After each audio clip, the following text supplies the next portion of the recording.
Hey, welcome back lads. So we have some more information about Call of Duty Black Ops 7 which has leaked out, and this time we finally have some solid multiplayer info, including details about content like game modes, score streaks and stuff like that, so let's get right into it. Oh, and also by now I'm sure that we have all seen those leaked multiplayer images going around which give us our first actual look at multiplayer, and just to be safe I cannot show these images here, but we can talk about them and what they show us. So yeah, there are these two screenshots of the Black Ops 7 multiplayer that were leaked out, and what really caught my eye about this is that it does not look like what we expected it to look like the other futuristic Black Ops games. We all expected something like Black Ops 2, 3 or 4, but instead Black Ops 7 does not have that same colour or art style as of those games. Instead it kind of reminds me of Battlefield 2042. It's like a COD game but with that kind of vibe and aesthetic, like the operators, the weapons and the environments just remind me of BF 2042. Also on these screenshots there is some text that has this teal colour, which is like the main colour scheme of BF 2042, so I don't know if that's just like a coincidence or what. So I'm not saying that that's necessarily a bad thing, it's just an observation, and on Twitter as well a lot of people are saying that it just looks like other recent COD games. You know, it looks like it could be Black Ops 6 or Modern Warfare 3, which actually I think that kind of fits. It kind of looks like Modern Warfare 3, just with a slightly more futuristic vibe to it, so people are, you know, kind of complaining about that, saying that COD games just all look the same now. Like I was saying, the other futuristic Black Ops games like 2, 3 and 4 all had this kind of colour and art style to them that made them unique, and that's why we kind of expected to see something in line with that.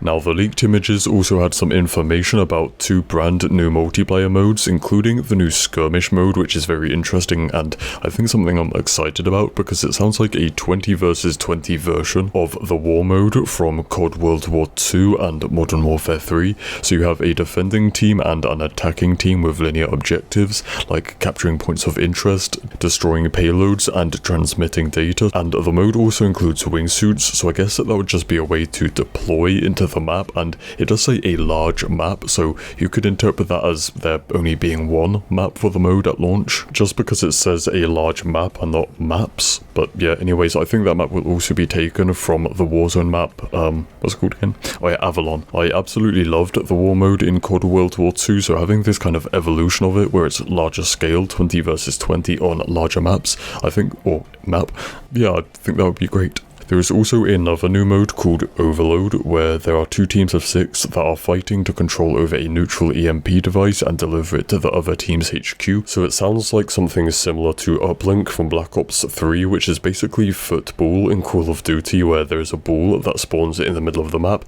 and each team has a goal in their spawn, so like obviously, you know, defend yours and attack the other teams.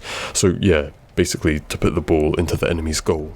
Very cool. Now last but certainly not least, let's talk about the leaked score streaks. So I made this graphic to show off all of the streaks that were just recently leaked by Reality UK, and all of these do seem to be like higher end streaks, you know, pretty like powerful.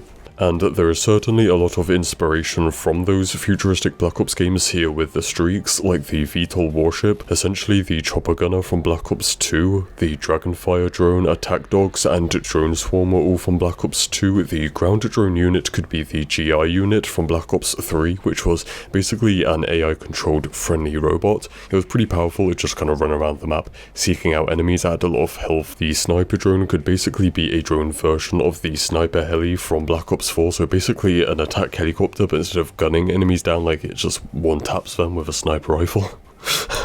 And also there is the Nebula bomb, which is very interesting. You may or may not remember that Nebula was a chemical weapon introduced in Call of Duty Vanguard of all games, so it's not really something we'd expect to see return, but it was basically another version of the Nova chemical weapon from the Black Ops games, so having Nebula return is just strange, let's be honest. But yeah, maybe they'll explore more of the lore and the story behind it, being this other version of Nova Gas, and it might have some other like abilities. Maybe this Nebula gas is what kind of introduces the psychosis and the weird stuff that we saw in the Black Ops 7 trailer. Also in the trailer and some of the leaked images as well, we see the VTOL warship and we see the DAWG, or the DAWG, which is also another ground drone, right? It's basically a dog drone that has a machine gun and a rocket launcher.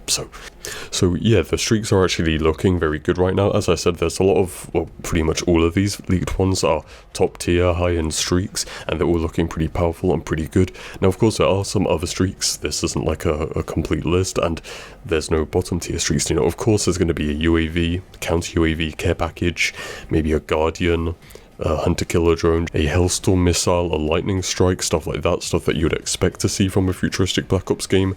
But yeah, that is about that, so stay spicy, and I'll see you in the next one. Cheers.